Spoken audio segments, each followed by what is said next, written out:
Let's see this problem.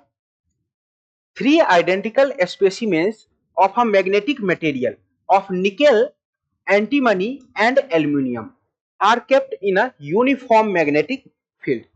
In a non-uniform magnetic field, draw the modification in the field lines in each case. तो बच्चों हमारे पास तीन substances हैं, है ना। यहाँ पे हम बनाते हैं, पहला ये है, चलिए एक को हम यहाँ पे बना लेते हैं, चलिए बाकी दो को आगे बना लेते हैं।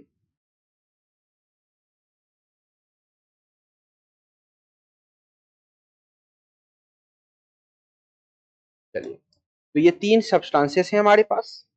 चलिए सबसे पहला कौन है, एंटीमनी। ये जो है हमारे पास कौन सा है, एंटीमनी।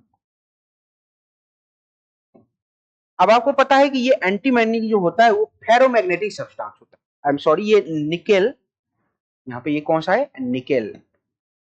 ये जो निकेल होता है वो कौन सा सब्सटेंस होता है, फेरोमैग्नेटिक होता है, फेरोमैग्नेटिक होता है।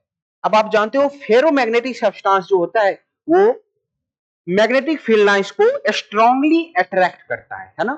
तो वो क्या करता है, स्ट्रांगली अट्रैक्ट करता है।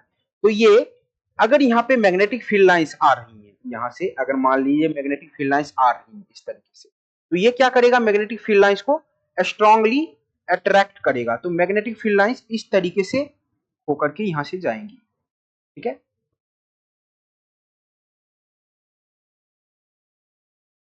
मैग्नेटिक फील्ड लाइंस इस तरीके से यहां से होकर के जाएंगी, इसी तरीके से नीचे भी।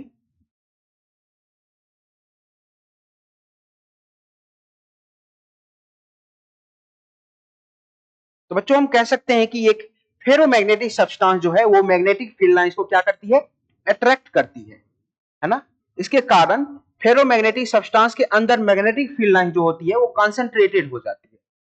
मैग्नेटिक फील्ड लाइन जो होती है फेरोमैग्नेटिक सब्सटेंस के अंदर क्या हो जा रही है, कंसंट्रेटेड हो जा रही है, ठीक है। तो वो कुछ इस तरीके से बन जा रहा है। चलिए ये कौन सा था, निकेल था। चलिए अब आगे देखते हैं, ये जो है वो है एंटीमनी। आपको पता है एंटीमनी जो होता है वो एक डायामैग्नेटिक सब्सटेंस। अगर ये डायामैग्नेटिक सब्सटेंस है तो ये मैग्नेटिक फील्ड लाइंस को रिपेल करेगा, है ना। तो ये रिपेल करेगा। चलिए तो रिपेल कैसे करेगा, ये आएगी और ऐसे चली जाएगी, यहां से आने वाली लाइन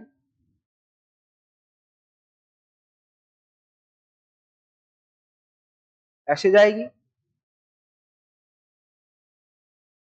ऐसे जाएगी, ये रिपेल करेगी, है ना। तो यहां पे हम लिख भी सकते हैं, it repels the magnetic field lines, magnetic field lines, ठीक है। पिछली वाले में लिख सकते हैं, it strongly attracts, it strongly attracts magnetic field lines, ठीक है। अब एक बचता है हमारे पास एल्युमिनियम। ये क्या है, एल्युमिनियम। तो ये जो होता है वो होता है पैरामैग्नेटिक। अब paramagnetic substance magnetic field lines को अट्रैक्ट तो करता है लेकिन बहुत ही फीवली अट्रैक्ट करता है, यानी कि बहुत कम पावर से अट्रैक्ट करता है ना। तो हम कह सकते हैं कि यहां पे जो मैग्नेटिक फील्ड लाइंस होगी वो कुछ इस तरीके से हल्की सी अट्रैक्ट होगी, यहां पे जो है ना हल्की सी अट्रैक्ट हो जाएगी।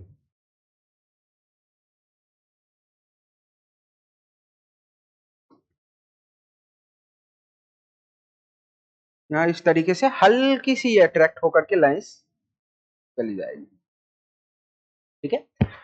तो ये कौन सा हो गया हमारा, एल्युमिनियम हो गया, यानी पैरामैग्नेटिक सब्सटेंस हो गया। तो यहां पे हम लिख सकते हैं, it attracts slightly, it attracts magnetic field lines slightly, ये स्लाइटली अट्रैक्ट करता है, ठीक है।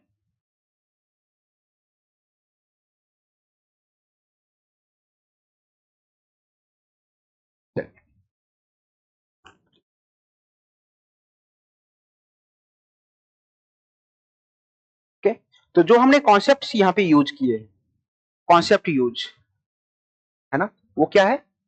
Properties of para, dia and ferromagnetic substance, ferromagnetic substance. Okay,